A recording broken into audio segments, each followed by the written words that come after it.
Hi, everyone, and welcome to The Hash, where we bring you the latest and greatest in crypto and culture. My name is Naomi Brockwell, and today on the show, we have Sanasie, Will Foxley, and Zack Seward. Welcome to the show, guys. Zack, I'm going to throw it straight off to you. Tell us what's going on with Celsius. Yep, first BlockFi, now Celsius. Texas state securities regulators are hitting the crypto lender with an allegation of offering unregistered securities. This follows what happened. It's a similar thing with what happened to BlockFi. It's also happening with Celsius now. And the enforcement director of the Texas State Securities Board tells CoinDesk that they are aware of others who are doing similar things as well. So crypto lending in the crosshairs. This issue is not going away.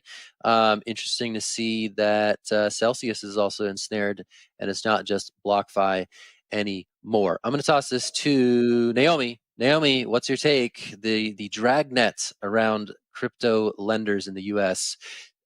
Is being closed. What do you think?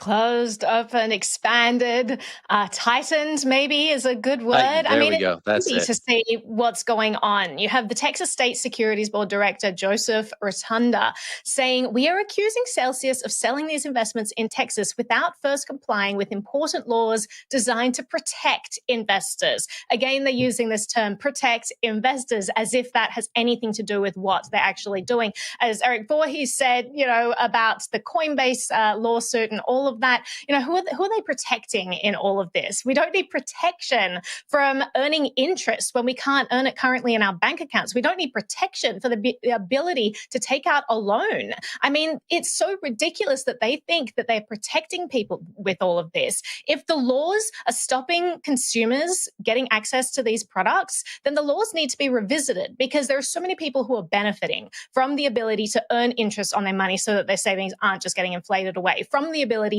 to take out loans. There are lots of people without access to bank accounts, without access to credit. I mean, it's not just like you think, oh, well, how could someone not have access to credit? Like, so many people do. I don't have access to credit. I'm a foreigner. There are so many different classes of people that don't have access to credit, and crypto solves this. So the fact that they're taking away these opportunities from people is absolutely, I think it's disgusting. And they need to take a good hard look at the rhetoric they're using when they're purporting to protect consumers, because that's clearly not what they're doing here. But Will, I'll throw it off to you. Yeah, the interesting thing to me here is that they're going after these lending providers that are offering interest on your cryptocurrencies. Well, that's like the very bedrock of decentralized finance. DeFi wouldn't be a thing if you weren't able to earn interest on your coin holdings in a protocol agnostic way. And so they're going after the centralized players in the game. But what does that mean for later down the road when you're looking at the decentralized teams? Are they going to start going after decentralized teams? Because a lot of these team members do have U.S. addresses. They have PO boxes, and you can send enforcement actions against them. A lot of these DeFi applications just are not at the stage where they're decentralized enough. I mean, there's inklings of it, and there's move towards decentralized organizations and stuff like that could kind of make it tough for the SEC and others to crack down on it. But the basis of it, this just looks pretty dark and ominous. Like, they're going after anyone who's providing interest for crypto loans or giving out any sort of interest on your cryptocurrency. I mean, that's what DeFi is. So I don't know. All this news is just like, it's pretty foreboding for what's going to come. Jen, what are your thoughts on the subject? I just wanted to riff off of the quote that Naomi referenced. Joseph Rotunda also said, "I'm not trying to put the company out of business or shutter its doors. Instead, I recognize digital assets and blockchain technology are paving the way for exciting new opportunities and new financial services." Now, we take those words and we juxtapose them with the actions. I don't think ordering the company to appear before a hearing where they may receive a cease and desist is really embodying what he's saying. And so it just feels like this real... The regulators are saying things to appease people in the media, but then what they're doing is the exact opposite.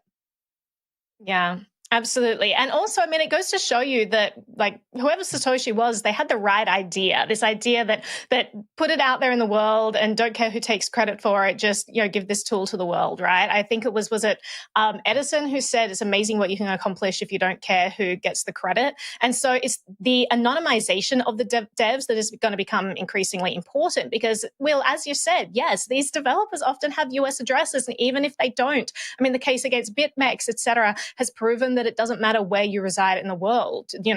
Governments will go after you, and in particular, the US government will go after you. So, I mean, if any DeFi devs are listening, just be really careful, because it does seem that is the next step that governments are going to take. I mean, I like, Jail 777, who, like, another anonymous dev, people who just create pseudonyms and develop from behind those pseudonyms, I think they've got the right idea. Because, I mean, we've kind of got this excitement. We've had many years of mainstream media getting involved and mainstream institutions getting involved. Suddenly we're like, oh, this is legitimate. Suddenly everyone's out in the open and using this stuff and bragging about it. And I just think that people should be more careful and more aware that, the government's going to take a while to get around to going after you, but they probably are going to go after you. So maybe just play it a little closer to the chest. But Zach, I'll throw it back to you. Yeah, I think the forward-looking point is the apt one, right? Like, CeFi is an easy target, but yeah, the DeFi questions get really interesting. And, I think enforcement is unable to keep up with the innovation in the crypto space. And so we sort of see these like lagging indicators of where regulators are focusing their attention. And that's what we see with BitMEX. That's what we see with BlockFi. That's what we see with Celsius. And that next question, that next leap toward decentralized finance becomes really, really interesting. I mean, the whole Anon thing is super interesting as well, because I mean, for as many sort of like good Anons out in the world, there's plenty of like bad Anons who have like rugged people over in these last couple of years of DeFi. So there is this sort of trade-off between how do you sort of establish anonymous credibility? And there are plenty of teams out there looking to do that as well, which I think is going to be an interesting frontier in the DeFi development space going forward. Okay, I'm going to pass it. I'm going to pass the baton. I'm going to throw this back to Naomi, who is also talking about some regulatory interests, this time from DC. Indeed. So let's go to DC, where the US Treasury has turned its gaze to stablecoin issuers. So apparently US Treasury Department, they're preparing a report on stablecoins and their potential risks to the financial system. I would love to see them come out with a report that shows the potential benefits of these things, because it seems that they're always having this one-sided conversation where they're just looking at all of the risks, etc., without actually looking at what that trade-off is and, the benefits they could be stopping people from accessing by regulating these things out of existence. So apparently they're developing this report to present to the president's working group for financial markets, and Treasury officials reportedly met with representatives from financial institutions to discuss stablecoin regulation and other crypto issues last week. So everything is really heating up in this front. I mean, the lawsuit against Coinbase, a lot of people are saying, well, it's a lending program. They're probably going after USDC. They're probably, the next stage is going after stablecoins. So it is interesting that now they're putting the reports together to back up all of this. It doesn't look good on that front. And stablecoins are this very interesting area where a lot of them are inherently centralized. But then you have this other side, which is completely decentralized finance, things like the DAI, which are really cool and don't need any counterparty, don't have that centralized issuing entity, which is kind of interesting to look at. So we kind of have this battle brewing between these two fronts. But Will, I'll throw it off to you to kind of dive into that. Yes, the U.S. Treasury's move into the cryptocurrency industry has been something that's probably pretty understandable given like the high price action over the last year, and also like the macro uncertainty that we've kind of seen across all of the U.S. institutions over the past year with COVID. I think it's just extremely frustrating for people who have been in the industry for a while, and we're seeing like the benefits of cryptocurrency and Bitcoin in general kind of moving into mass adoption. For example, like El Salvador, we had that report the other week that it could save El Salvadorians about $400 million a year in remittance fees.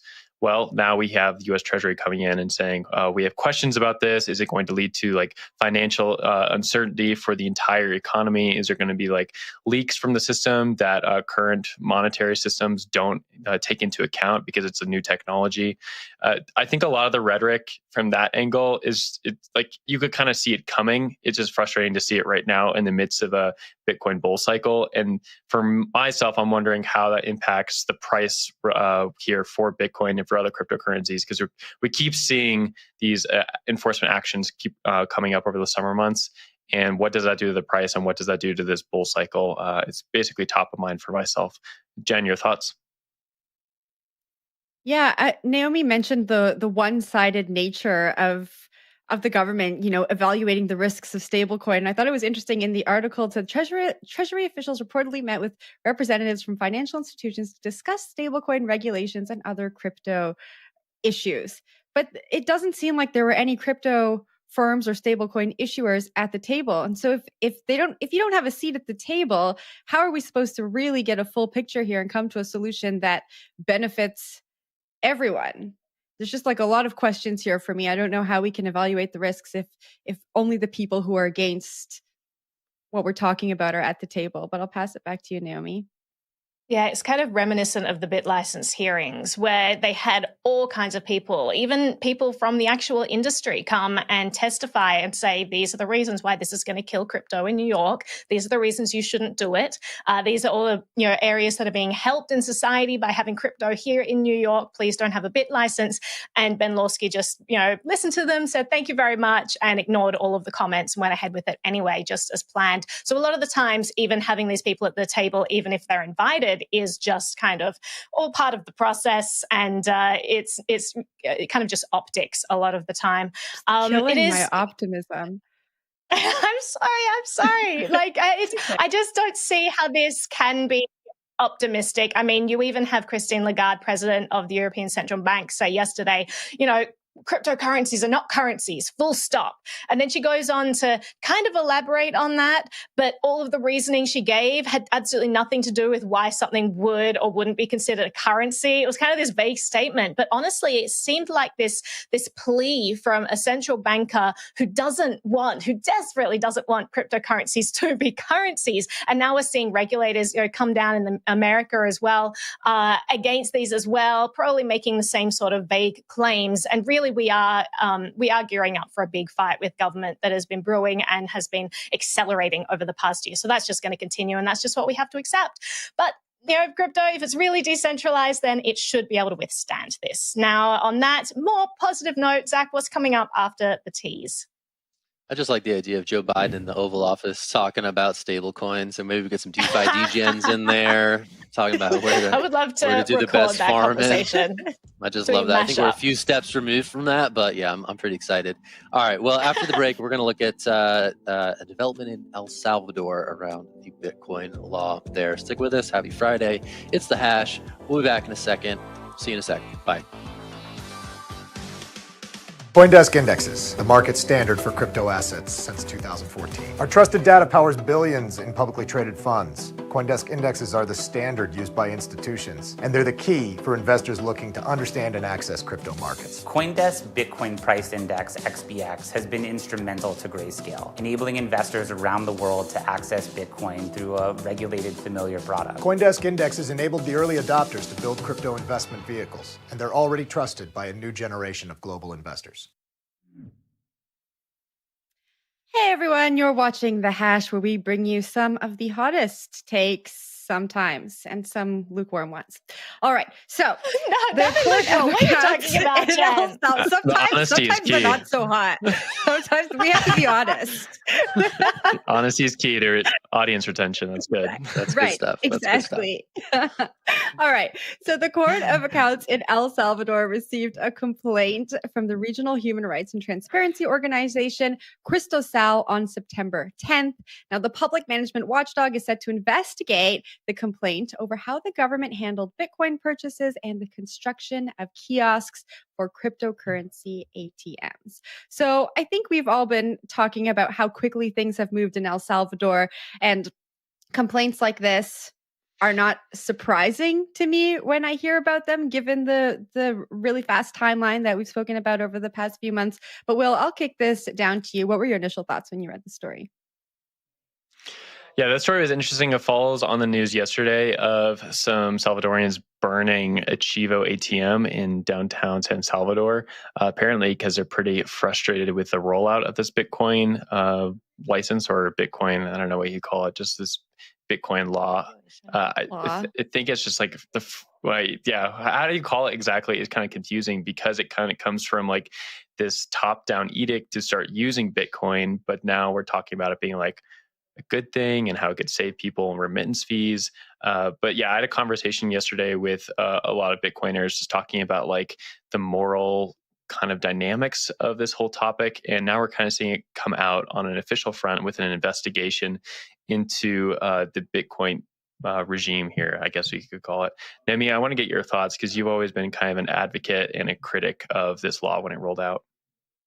Yeah, I mean, it's complicated because when I hear things like this, it makes me want to be on the side of the Bitcoin rollout. Whereas, just from a principled standpoint, anything that's mandated, anything that takes freedom of choice in which currency to use away from the people, I'm not a fan of. That being said, the ultimate end that Bitcoin is becoming popularized, I'm a big fan of. There is a complicated conversation around whether or not the ends ever justify the means, and I would probably argue, no, it doesn't. That doesn't mean I'm not happy about the means. It just means that I never would have liked this mandate to be put in place. And if they'd taken away Article 7, then we could have all been united on this front. And perhaps the El Salvadorian government could have avoided things like this kind of watchdog investigation that's now going ahead. Now, it's interesting that there is the capacity for such watchdogs in El Salvador, given what we've learned about Bukele, given, the Time piece about him, his, dictatorial standards, and past history of how he's acted to get things pushed through tends to be with a heavy hand, as far as I could see. And so the fact that there are watchdogs that are allowed to launch an investigation is kind of interesting to me. Also, I wonder, are people investigating this because they don't like the mandate? Are people investigating this because they're against these draconian executive orders? Or are they investigating this because they just don't like Bitcoin and they're trying to find a way to crush it? So there are lots of complicated questions around that and people's motives for diving into this. I'm pretty skeptical of the whole thing. I want to see Bitcoin succeed there. I don't think that people launching this are necessarily taking a principled stance, but I will reserve judgment on that for the time being. But Zach, I'll throw this to you for your thoughts. Yeah, I mean, I'm inclined to think that sunlight is the best disinfectant, and if this is a dose of that, then I think that's good, right? Transparency is probably going to be the way that Bitcoin in El Salvador can distinguish itself as a useful project for the people of El Salvador. And if this is in service of that, then it's a great thing. The last thing that I think, maybe from an industry perspective, the last thing you want to see is El Salvador, with sort of a history of corruption, co-opt the Bitcoin movement that in a way that serves corrupt interests. So if we can get some transparency on the board about how this was rolled out, and if it's helping the people of El Salvador, that's a great thing. But it just requires maybe that fact-finding mission to occur. So I'm going to reserve judgment until whatever the next thing to roll out is. But that to me is my initial thought. Yeah, and I would love to see Sorry, go ahead, Jen. I was just going to say a quick point, then I'll pass it off to you. I wonder what the effectiveness of this watchdog investigation is going to be when we look at the history of how the government kind of works in El Salvador. I wonder if the transparency that we're talking about and being so hopeful for is something that is even possible there. But Naomi, I'll let you weigh in. Yeah, I mean, I want to see Bitcoin rolled out by every central bank and every government in the world. That doesn't mean that I like any central bank or any government in the world, actually. But I want to see Bitcoin be rolled out because I think that people will start to recognize the value of Bitcoin, that it is a sound money that is better than trusting, for example, the US dollar as a global reserve currency. I think that different governments are starting to realize that it's not that good, that they don't have control over it, especially places like El Salvador that have been dollarized for many years now. And so they're completely reliant upon the policies of the United States Central Bank, and they have absolutely no say in that. And they're kind of beholden to that. So the fact that they're looking for alternatives is exciting. The fact that, we may see other governments realize that it's an alternative is exciting. I hope we continue down that path. There's going to continue to be watchdog probes and all kinds of things, but I just hope that people start to recognize that Bitcoin is a better alternative than the fiat currencies out there. But let's change track here. Will, I'm going to throw it to you for the next one.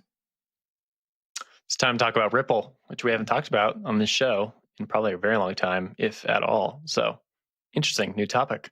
Ripple is looking at making its own market-making platform. This comes after enforcement action by the SEC in December. I don't exactly remember what the enforcement action stood for. We'll throw that over to Zack in a second.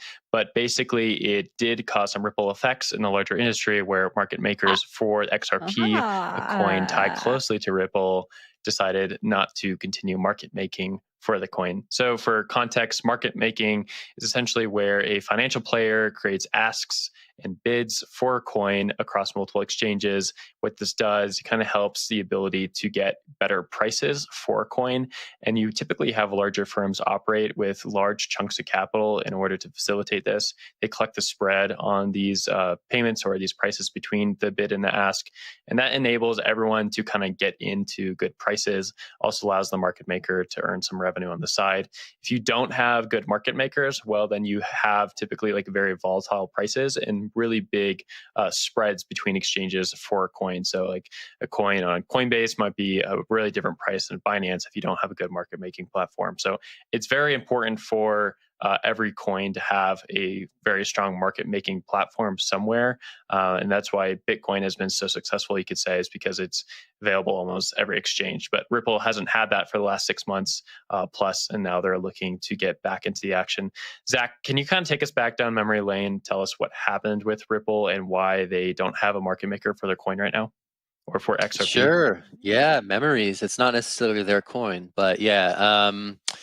Back in December, the SEC alleged that Ripple Labs had been conducting an ongoing and unregistered securities offering when it was selling XRP into the market. Quickly, XRP was delisted from almost all exchanges, especially those serving U.S. customers.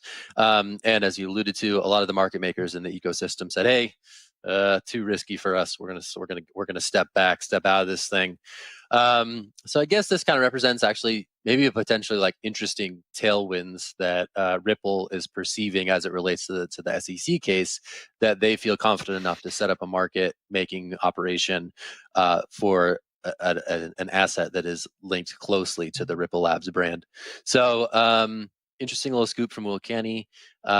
He was able to find this according to a source of knowledge and a couple of job postings out there on the internet, suggesting that they want to get kind of back in the game. And then I think the reading the tea leaves as it relates to the SEC case, is purely speculative. But I think that Ripple sees a lot of their recent stuff on that front to be positive for them. So now we're seeing them sort of resume the activities of being a key shepherd of this digital asset, which is an interesting development. So, I mean, we'll see what comes of it. But yeah, interesting to see Ripple back in the news, and I wouldn't be surprised if we saw more of them in the coming months.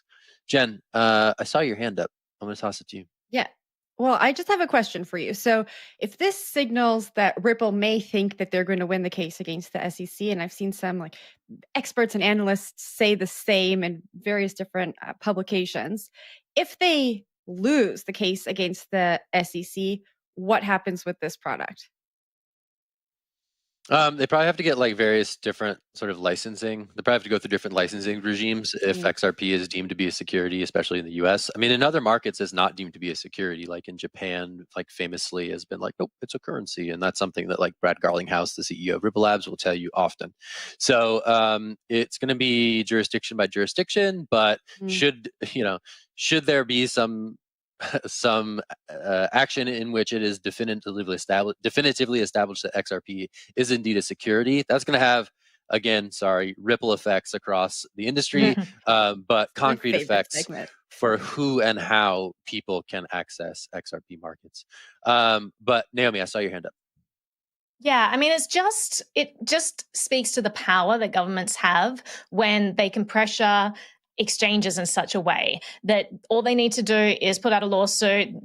Ripple hasn't been found guilty or anything, and yet all of these exchanges immediately did list it. That's a great way to kill a market for something, because all of these exchanges, they don't want to be held liable for selling or allowing trading of unregistered securities. So they immediately just distance themselves from that product. And it's really sad to see. It just, again, it speaks to how desperately we need decentralized markets, crypto to crypto markets. We have decentralized markets now. I believe Thorchain is now live again, which is really exciting. More things like that are definitely on the horizon. And I think that the more we move in that direction, the better for everyone, because the less the government will be able to control these markets when they haven't even found companies guilty and they're still able to curtail individuals' choices. It's a really sad state of affairs. But yeah, to your point, Jen, a lot of people are saying that Ripple will win the SEC lawsuit. I think that there will probably be a settlement. It'll probably be behind closed doors. It'll probably be all locked away in private, and we won't even get any insight into